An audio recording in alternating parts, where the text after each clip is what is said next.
कह रहे थे आप करते जाओ करते जाओ करते जाओ, लेकिन समय अनुसार अब बदलते हुए पेरेंट को तुम भगवान हो, हम ब्रह्मास्मि याद रखो, ब्रह्मा तुम हो, रचनाकार तुम हो, खुदा खुद वर्ड से खुदा बनाया ना, एक डंडा ही तो लगा है। सोचते कि बच्चा है वो औरत कैसे, लड़की कैसे गाना गाएगी, उसके भाव क्या होंगे, उस किस तरह से नाचेंगी। छोटी थी तो अगर बगल वाले घर से कोई अगर मुझे बुजुर्ग आदमी टोक देता था,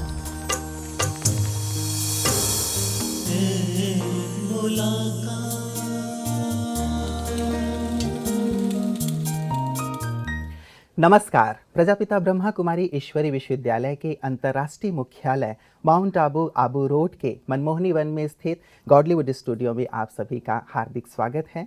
कार्यक्रम है एक मुलाकात, जिसमें हम हमेशा एक नए मेहमान से आपकी मुलाकात कराते हैं। आज भी हमारे साथ एक ऐसी खास मेहमान हैं, श्रीमती लीना महेंद्ले जी, जो कि 1974 बैच की आईएएस ऑफिसर हैं। तब से लेकर भारतीय प्रशासनिक सेवा में आपने बहुत ही महत्वपूर्ण भूमिका अदा की है। बहुत सारे सरकारी जो कार्य रहे हैं उनके क्रियान्वयन में आपने महत्वपूर्ण अपना योगदान दिया है, जिसके कारण एक सक्षम और सशक्त आप प्रशासनिक अधिकारी के रूप में जानी जाती हैं। महिलाओं के उत्थान के लिए, उनके सशक्तिकरण के लिए भी आपने विशेष कार्य किया है।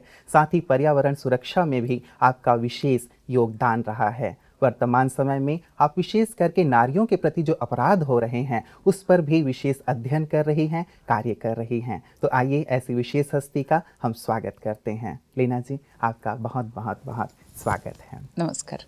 लीना जी, आप महिलाओं के लिए विशेष करके कार्य कर रही हैं और आज हम देख रहे हैं कि भारतवर्ष में महिलाओं के प्रति अपराध बहुत ज़्यादा बढ़ते चले जा रहे हैं। 16 दिसंबर की जो घटना हुई और उसके बाद जो आक्रोश पैदा हुआ पूरे देश में, तो ऐसा लग रहा था कि शायद अब स्थिति सुधर जाएगी, लेकिन आए दिन आप देख रही होंगी, सुन रही होंगी कि छोटी छोटी बच्चियों के प्रति भी ऐसे घृणित अपराध हो रहे हैं। तो मैं जानना चाहता हूँ कि आखिर ये जो अपराध का ग्राफ है खास महिलाओं के लिए, ये क्यों बढ़ता चला जा रहा है? देखिए, इसकी तो मुझे लगता है कि कई इसके कारण हैं जी। और एक कारण जो कि सब लोग बड़े ज़ोर शोर से एक कारण को बताते हैं, वो कहते हैं कि हमारे लॉज कमज़ोर हैं, हमारे कानून कमज़ोर हैं। तो मुझे लगता है कि हमारे कानून की कमज़ोरी के साथ साथ एक बहुत बड़ा कारण ये है कि हमारा इम्प्लीमेंटेशन भी बहुत कमज़ोर है, हमारा इन्वेस्टिगेशन बहुत कमज़ोर है। एक मैं छोटा सा उदाहरण आपको दूंगी कि अगर एक महिला शिकायत कर रही है कि मेरे साथ बलात्कार हुआ है, तो कानून तो ये कहता है या विधान तो ये कहता है कि उसे तुरंत किसी मेडिकल डिस्पेंसरी में उसको रेफ़र किया जाए और उसके सैंपल्स ले करके रखे जाए। इसी तरह से अगर वो अपराधी पकड़ा गया हो तो उसके भी सैंपल्स तुरंत ले लिए जाए, या उससे कुछ कबूल करवा लेती है पुलिस तो उसका भी फ़ायदा इन्वेस्टिगेशन में पुलिस ले सकती है। लेकिन हमें पता है कि उसने जो भी कबूल किया होगा पुलिस के सामने, वो एज एन एविडेंस नहीं माना जाता है। तो जब ये केस मैजिस्ट्रेट के सामने एक्चुअली आती है, चार्जशीट लग करके, इस बीच बहुत समय गुजर चुका होता है। उस लड़की के लिए भी वो समय काफ़ी लंबा होता है, उस अपराध करने वाले के लिए भी काफ़ी समय गुजर चुका होता है। अब होता ये है कि इस लंबे समय के गुजरने के कारण कई सारे एविडेंसेस जो हैं वो कमज़ोर हो जाते हैं। सबसे बड़ी कमज़ोरी तो आती है उस लड़की के एविडेंस में, क्योंकि एक छोटी सी बात आप सोचिए कि आज उस पर कोई अपराध हुआ है, आप 6 महीने के बाद आप उसको गवाह के कटघरे में खड़ा करेंगे और कहेंगे अच्छा वो वाला इंसिडेंस जो 6 महीने पहले हुआ था उसे याद करो, उसे याद करो और हमें बताओ कि क्या हुआ था। अब देखिए, 6 महीने में वो लड़की कोशिश कर रही है, प्रयास कर रही है, और अगर भगवान ने चाहा तो वो सफल भी हो रही है कि वो उस हादसे को, उस जख्म को भूल सके, उससे बाहर उबर सके। और 6 महीने बाद हम उसे कहते हैं कि वो जो तुम्हारे जख्म पर जो वो पड़ी हुई है ना, जो एक पपड़ी पड़ी हुई है, उसको उधेड़ो, उस जख्म को दोबारा खोलो और हमें दिखाओ कि जख्म क्या थी। तो ये मुझे लगता है कि it's a very very cruel system. बिल्कुल। और अगर कोई लड़की कहती है कि मेरे साथ ये अपराध हुआ है, तो क्यों नहीं उसके स्टेटमेंट्स उसी समय रिकॉर्ड किए जाते हैं। जी। या अगर अपराधी पकड़ा जाता है तो क्यों नहीं उसके स्टेटमेंट्स उसी समय रिकॉर्ड किए जाते हैं एक मैजिस्ट्रेट के सामने।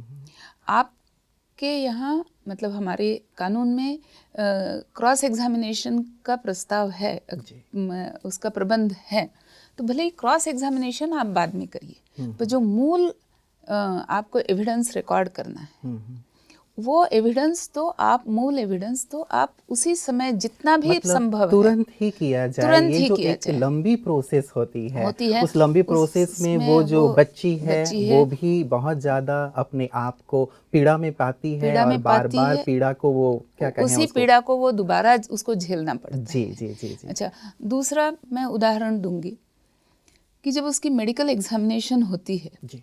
और एक्सपर्ट डॉक्टर्स जो हैं वो अपनी रिपोर्ट लिख करके देते हैं। मैं नेशनल कमीशन फॉर वुमेन में मैं जॉइंट सेक्रेटरी थी, तो उस दौरान मैंने ये महसूस किया, मैंने कई सारे रिपोर्ट्स पढ़े डॉक्टरों के कि रेप केसेस पर डॉक्टरों ने जो रिपोर्ट लिख करके दिए हैं वो क्या रिपोर्ट लिख करके देते हैं। और मुझे लगता है ये बहुत ही इंटरेस्टिंग स्टडी है जो कि हमारी डॉक्टर्स कम्युनिटी को, हमारी लॉयर्स कम्युनिटी को, हमारे लीगल प्रोफेशनल्स को और हमारे सोशल एक्टिविस्ट्स, एनजीओज़, इनको ये स्टडी बहुत अधिक रूप में करनी चाहिए। सैंपल ले लीजिए 200-300 केसेस का, क्या लिखता है वो डॉक्टर। वो चाहे उस महिला के जो शरीर पे जो जख्म पाए गए हैं या जो एविडेंस पाया गया है वो तो सारे लिख देता है, कंक्लूजन पे जब वो आता है तो वो इतनी गोलमाल बात करता है। वो कहता है कि the possibility of rape can not be excluded, ये इनवेरिएबली ये उसका स्टेटमेंट होता है। अब जो डिफेंस लॉयर होता है जिसका काम ही है कि वो डिफेंस करे, अपने क्लाइंट को वो डिफेंड करे, वो इसी बात को पकड़ता है। वो कहता है देखो कितनी, मैंने कई डॉक्टरों से चर्चा की, मैंने कहा कि मैं मानती हूँ कि एज अ डॉक्टर आप कहते हैं हम कोई भगवान थोड़ी ही हैं, तो हम ये नहीं लिख के दे सकते कि देयर इज़ 100% पॉसिबिलिटी या मैं 100% दावे के साथ कह सकता हूँ कि रेप हुआ है, ये मैं नहीं कह सकता क्योंकि मैं भगवान तो नहीं हूँ। मैं मानती हूँ, पर स्टैटिस्टिक्स को भी तो आप थोड़ा समझिए। जब आप कहते हैं कि the possibility of rape can not be excluded, तो पढ़ने वाले के दिमाग में तुरंत एक इम्प्रेशन आती है कि मे बी 10%, 15% आप लिख सकते हैं कि there is 80% probability that rape has happened. बिल्कुल बिल्कुल, है ना। तो ये जो एक हमारी सोच है ये तो मुझे लगता है कि ये इम्प्लीमेंटेशन को की भी बढ़ाता है और जो अपराध करने वाला है उसके पास बहुत सारे क्लूज होते हैं, पॉइंट्स होते हैं कि हाँ ये तरीके हो सकते हैं जिससे मैं बच के निकल सकता हूँ। तो वो हमारे कन्विक्शन को बहुत कमज़ोर, वो हमारे केस को बहुत कमज़ोर कर देता है। यही वजह है कि हमारे यहाँ रेप की कन्विक्शन रेट बहुत लो है।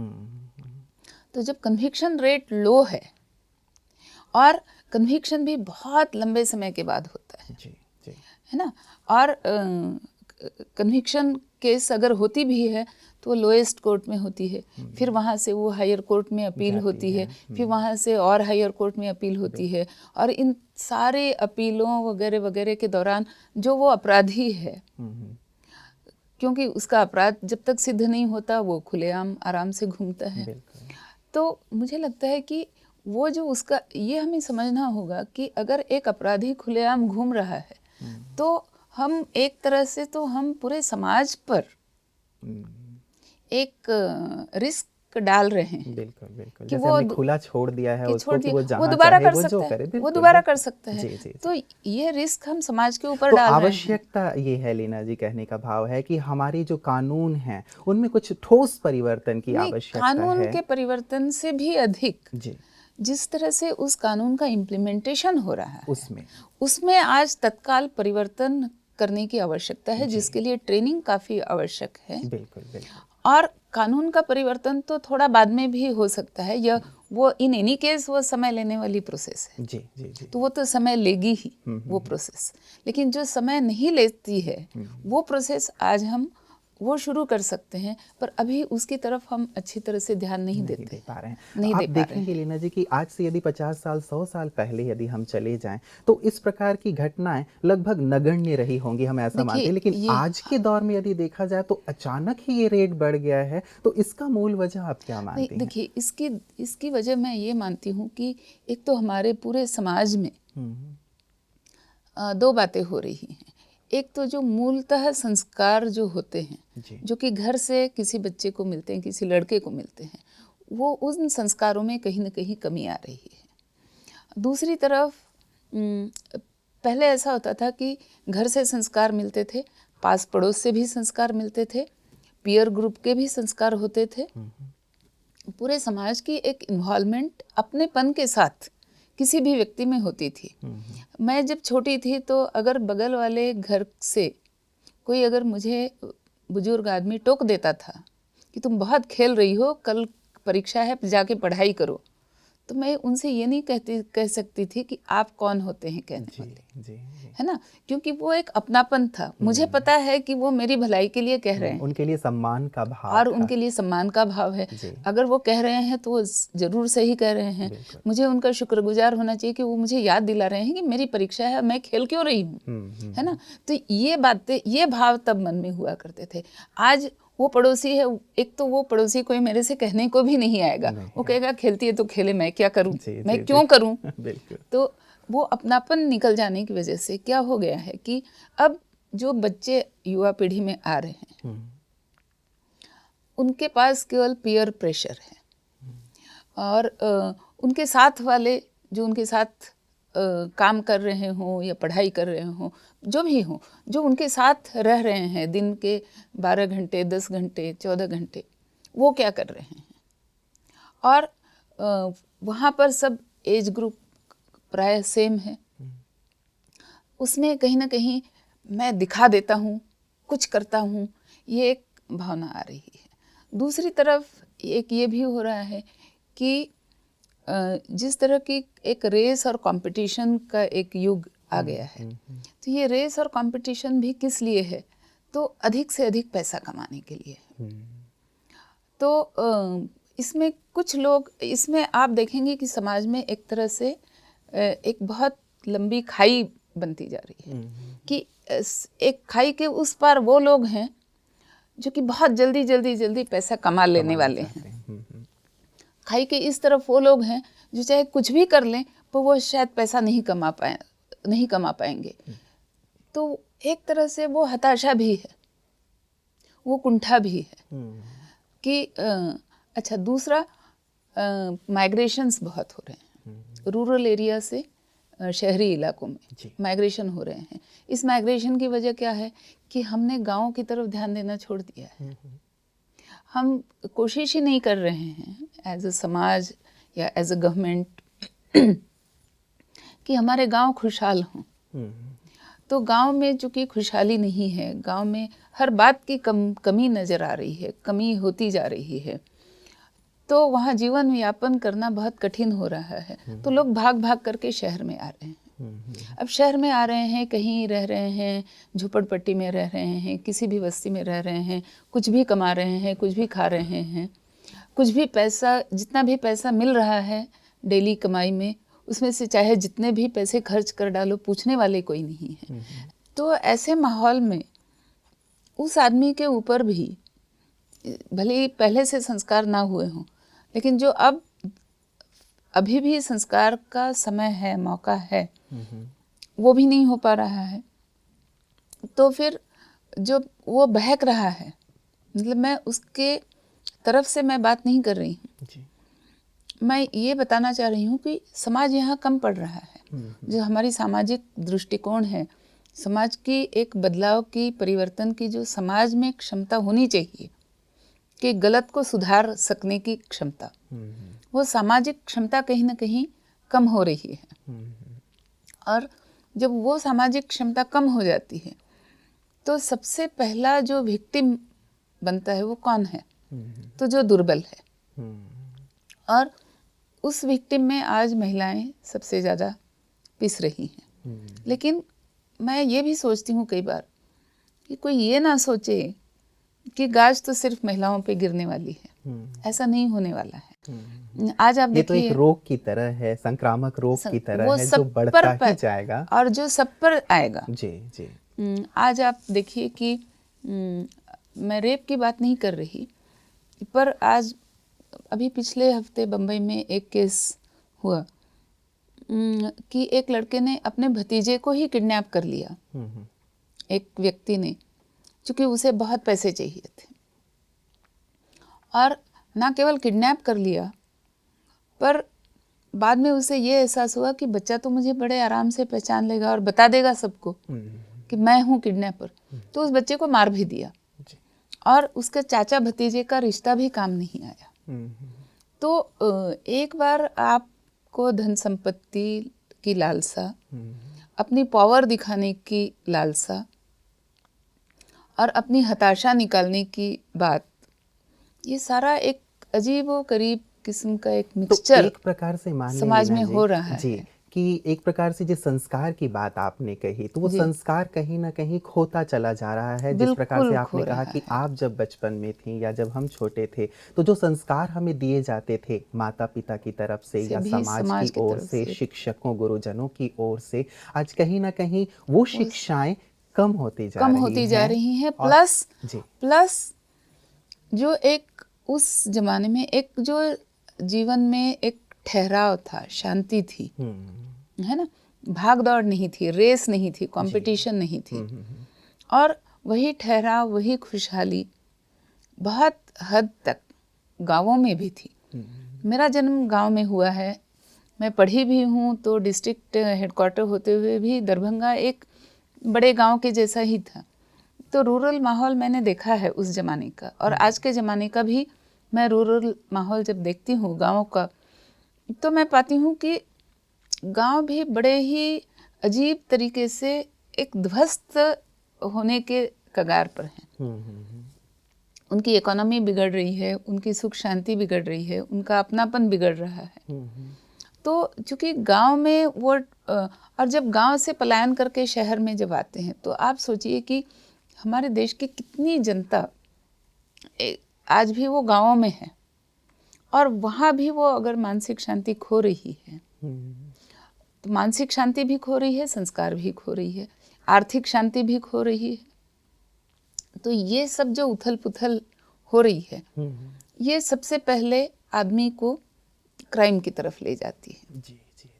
क्योंकि उस क्राइम को रोक पाने की, समझदारी से रोक पाने की जो समाज की शक्ति होती है, वो कहीं कम पड़ रही है। बिल्कुल। तो ऐसी हालत में केवल law and order agencies, police, सरकार, केवल इनसे ही कुछ इनसे नहीं केवल होगा। कुछ नहीं होने वाला है। बिल्कुल, एक जागृति लाने की आवश्यकता है। लीना जी, क्या आपको नहीं लगता कि आजकल जो मीडिया में भी चीज़ें जो प्रसारित की जा रही हैं, दिखाई जा रही हैं, जैसे टेलीविज़न के माध्यम से हो, मूवीज़ के माध्यम से हो, इंटरनेट में बहुत सारी ऐसी चीज़ें उपलब्ध हैं, तो आज का जो युवा वर्ग है जो खास करके क्राइम की ओर बढ़ रहा है, या इस प्रकार से जो रेप केसेस हो रहे हैं, तो आप इसको कहाँ तक इसका कारण मानती हैं?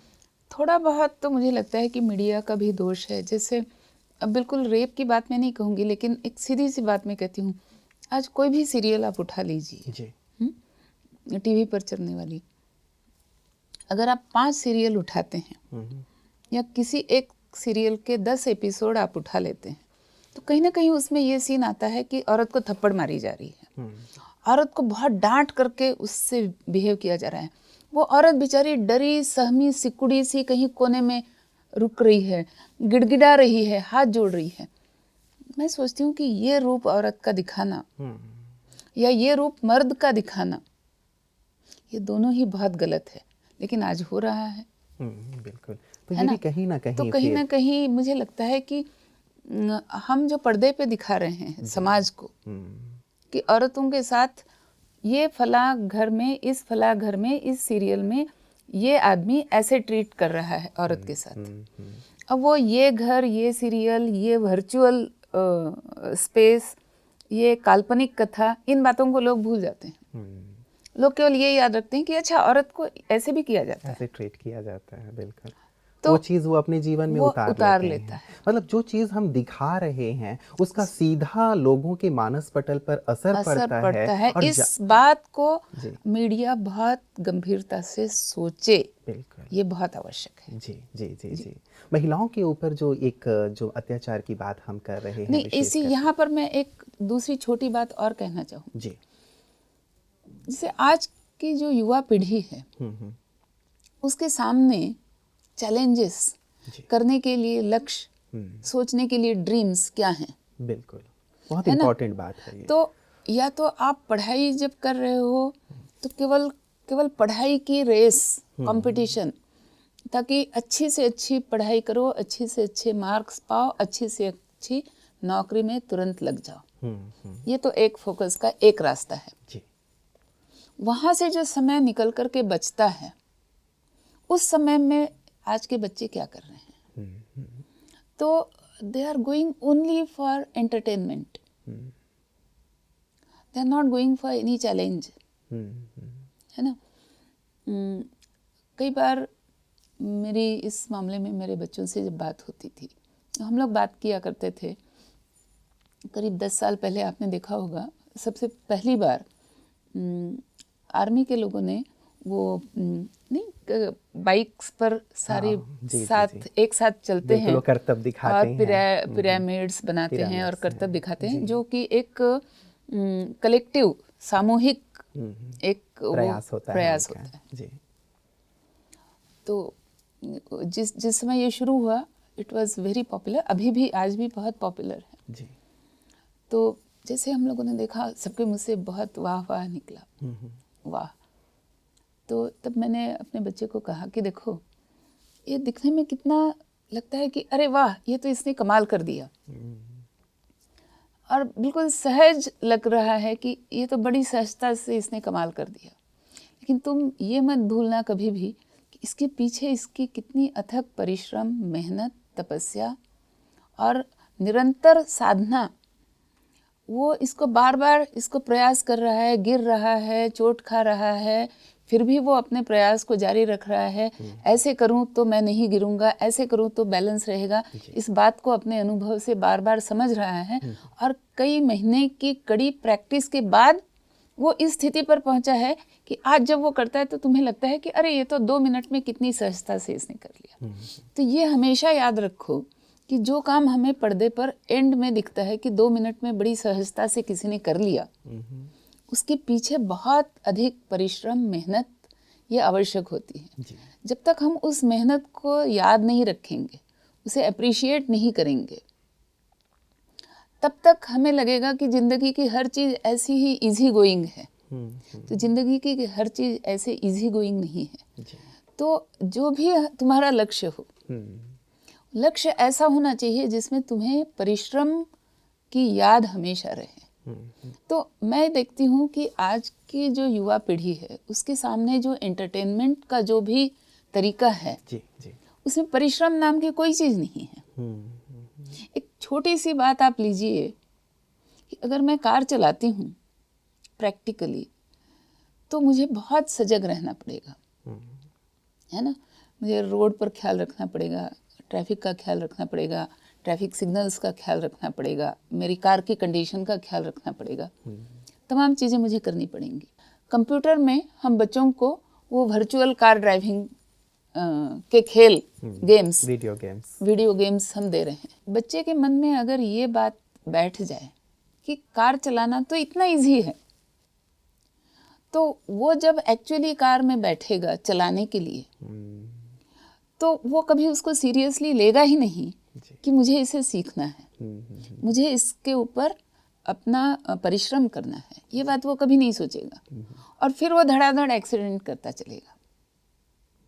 तो आज हम बच्चे के सामने हम ऐसा कोई माहौल नहीं क्रिएट कर रहे हैं, ना तो मीडिया के माध्यम से, ना हम उन्हें जो खेल दे रहे हैं, एंटरटेनमेंट के जो साधन दे रहे हैं उनके माध्यम से, हम उनके सामने ये बात ही नहीं रख रहे हैं कि ज़िंदगी में अगर कुछ स्पेक्टेकुलर हासिल करना है तो उसके लिए परिश्रम चाहिए, और कुछ इस तरह से स्पेक्टेकुलर हासिल करने की तुम्हारे अंदर एक ड्रीम, एक ख्वाहिश भी होनी चाहिए। तो कहने का भाव ये है कि हम वास्तव में कुछ ऐसे चेंजेस लाएं जिससे कि जो मैं वास्तव में फिर से वही क्राइम पे ही आ रहा हूँ, क्योंकि मेरा मूल विषय फोकस वही आ रहा है कि जो समाज में ये जो एक अपराध बढ़ता जा रहा है, तो टोटल हमें एक परिवर्तन लाने की आवश्यकता है। चाहे हम अपनी शिक्षा प्रणाली में परिवर्तन लाएं, चाहे परिवार में माता पिता का जो एटीट्यूड है बच्चों के प्रति, माता पिता का सिखाने का जो भाव है, शिक्षकों का जो सिखाने का भाव है, इन सब में ओवरऑल एक परिवर्तन लाने की आवश्यकता है। मैं आप ही की बात को मैं थोड़े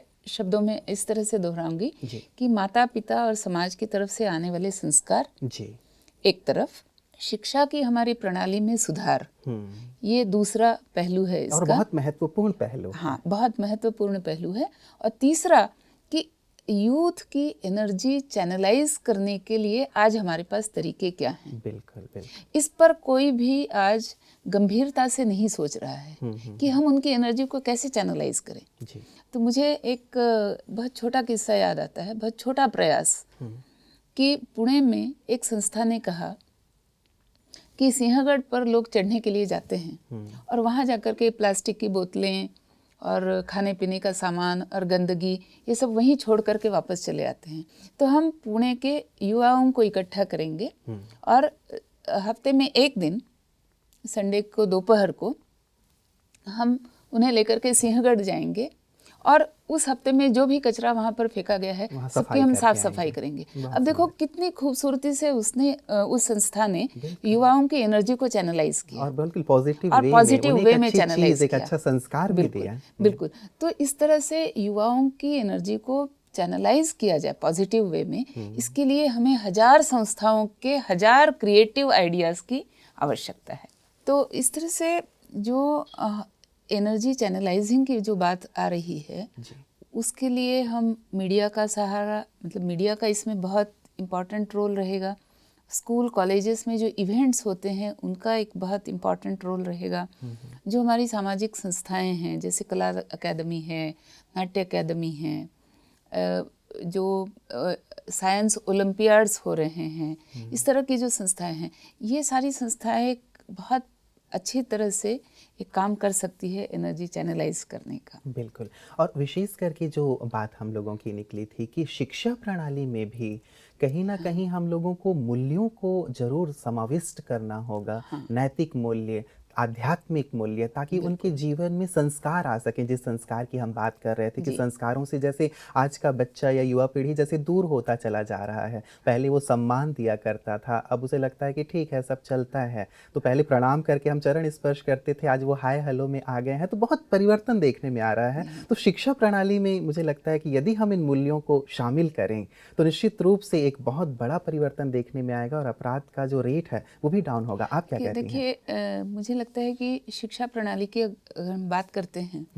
तो 1850s में मैकाले की जो शिक्षा प्रणाली थी, जो मैकाले ने ब्रिटिश गवर्नमेंट के सामने रख करके भारत के लिए मंजूर करवाई और फिर वो शिक्षा प्रणाली हमारे देश में आई। तो उसमें 2 बातें थी कि यूनिवर्सल एजुकेशन हो, हर जगह स्कूल खुलें, फिर कॉलेज खुलें, फिर पोस्ट ग्रेजुएशन के कोर्सेज खुलें। तो एक ढांचा, एक पिरामिडिकल ढांचा बन गया। वही ढांचा आज हम 2010 में, 2013 में भी हम उसी ढांचे पर चला रहे हैं। और जबकि हम ये जानते हैं कि मैकाले का विशेष लक्ष्य ये था कि भारत के लोगों को केवल बाबू बनाया जाए, उन्हें आगे ना बढ़ने दिया जाए। नहीं, आगे बढ़ने ना दिया जाए या ना, वो मैं, पर उन्हें जरूरत थी ब्यूरोक्रेसी चलाने के लिए बाबुओं की। बिल्कुल। और शिक्षा प्रणाली भी ऐसी थी कि उससे चलो तुमने 7वीं पास कर ली, चलो फटाफट स्कूल में टीचर लग जाओ। अच्छा, तुमने 10वीं पास कर ली, चलो फटाफट ऑफिस में क्लार्क लग जाओ। अच्छा, तुमने ग्रेजुएशन कर लिया, चलो फटाफट ऑफिस में बड़े पोस्ट पे चले जाओ।